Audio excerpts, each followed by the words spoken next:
Iniwasan ng motorsiklong yan ang nakasalubong nitong kotse, pero bigla naman itong nadulas sa basang kalsada at sumemplang.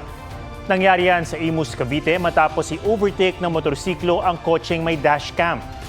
Nakatayo ang rider pero umupo rin siya at tila may iniinda.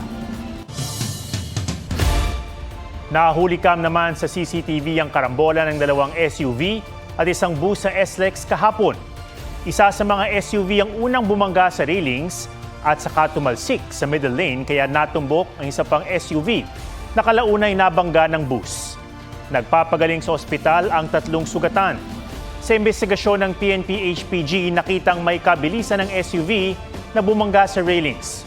Korean national daw ang driver nito.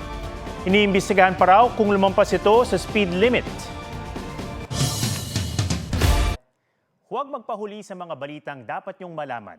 Mag-subscribe na sa GMA Integrated News sa YouTube.